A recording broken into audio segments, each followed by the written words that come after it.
Hello, welcome back to JankTech, the new series where we discuss Star Wars Unlimited with a focus on twin suns, fun, janky combos, all that stuff that you can't get away with in normal premiere Star Wars Unlimited play. Today we're going to be talking about aspect tax and why it's really important to include cards that sometimes you just have to pay it. So let's talk about aspects for a moment in case you're new to deck building in this game. I'm going to use this budget Obi-Wan Han Solo deck that I'm working on for a future episode. Stay tuned to talk about this a little bit. So aspects are the symbols that you see in the upper corner of your leader cards and your base cards. This is the colors that you can include in your deck sort of by default. So we see Han here is red and white, Obi-Wan is blue and white, and Maz's castle here is green. In Twin Suns, you always have to have either two heroism leaders, like the white symbol here, or two villain leaders, that's the black symbol that, well, all the bad guys have. So what does this mean here? That Han is a red-white, Obi-Wan is a blue-white, and this is green.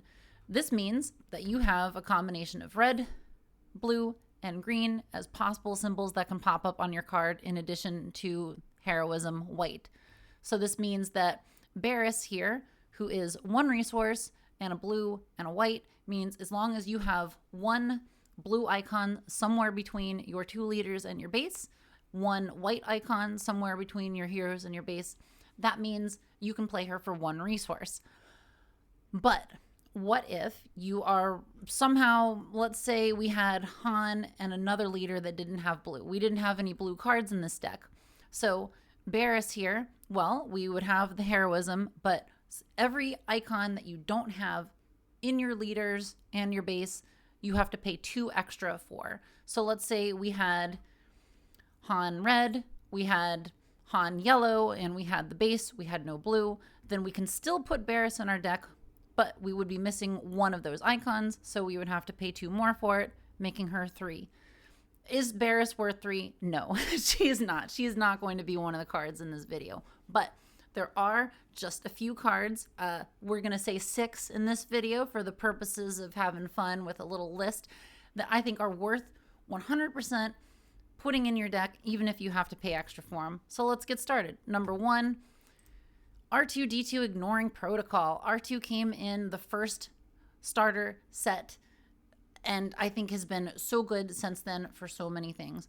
Twin Suns in particular, we're going to have 80 cards starting with the next set coming real soon. R2 is going to help us just dig through our deck.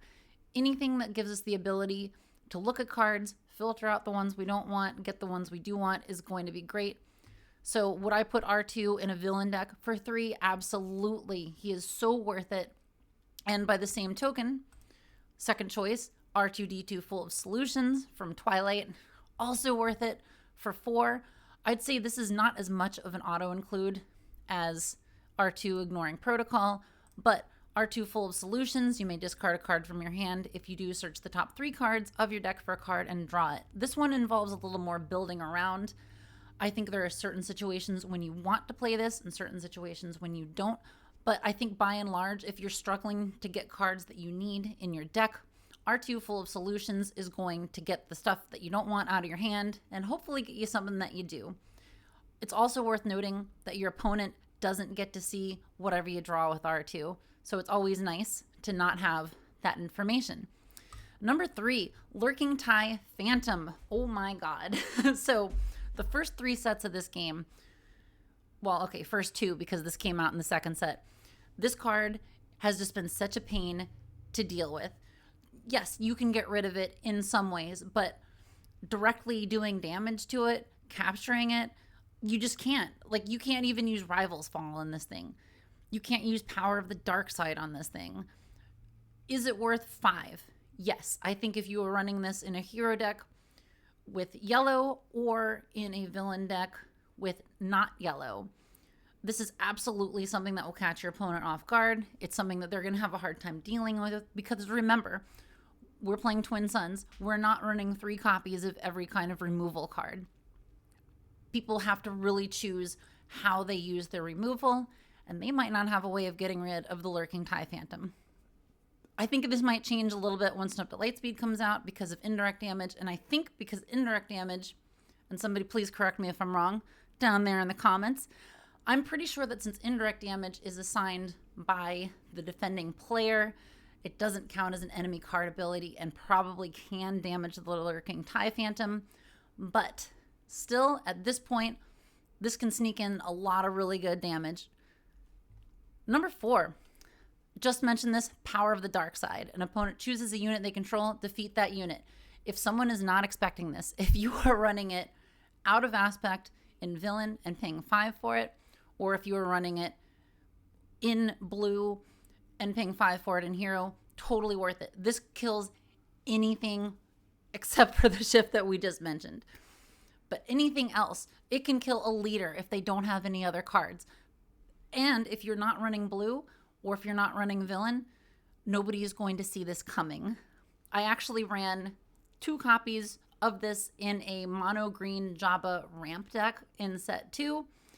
And it was, again, like something that whenever I played it, it caught the other person totally off guard and made them question what I was going to do anytime I had 5 resources. Such a good card. We'll see how that shapes up in the next set. Could it change if somebody's making a lot of tokens? Yes. If somebody has tokens, you don't want to play this on them. But in certain situations, this removal is better than basically anything else that you can play. Totally worth it. All right, number 5, tech. Oh, how could we not discuss tech? Tech, I think, is going to be good in every single 80-card Twin Suns deck. For 5 or smuggle him in for 6, he gives you access to everything in your resources. You want tech. What's important to note with tech is once you get him out, every friendly resource gains smuggle, which is just the card's cost plus 2 and its aspect icons. You don't have to pay any other aspect tax because of tech. You're paying extra to smuggle something in, but if tech is the only hero card you're running in a villain deck, you're only paying the extra 2 to smuggle those things in. So incredibly good. Tech is great. It's worth noting that all of the cards I've mentioned up to this one, not including this, are all real cheap. 50 cents or less, I think. Tech is up to about $7 now. So if you don't have any of tech, highly recommend getting one soon because his value is going up. Or you could just buy a bunch of shadows because, you know, he's a rare. You might get him. All right, number 6, Masam Meta. I think Masam Meta is a guy that got slept on a lot in Twilight of the Republic. I feel like in Twin Suns, even if you're paying 4 for him, he gives you so much. Every time you play a unit, you have the option of exhausting him to search the top 4 cards of your deck for a unit, reveal it, and draw it. He's just letting you dig through your deck. You get him out early, even on turn 3. That could help you so much if a game is running longer. Anything that lets you consistently dig through your deck is going to give you access to more things you wouldn't have had access to. And Moss, definitely worth including. If you're running green on either side, but not 2 greens, I think he's worth the include. Okay, awesome. Well, those are the 6 cards that I think are worth paying aspect tax on. What do you think? Let's have a discussion. People have been talking a lot on these comments and watching these videos. It's making me super happy. Let's keep building this community, y'all. This game is so cool. Can't wait for the next set. Speaking of things that I can't wait for, we are going to be getting Twin Suns games on this channel real soon. 3 other people and me playing them, having a great time. Also, I'm going to be starting a series on budget deck building for beginners, people learning this game that maybe don't quite know what they're doing with deck building. We're going to have a pod of 4 decks basically, and I'll walk through all of those, how they work, and they will likely be between $10 and $20, so they're not going to be difficult to construct. Anyway, that's all I got. Can't wait to see y'all later, and let's do this again sometime.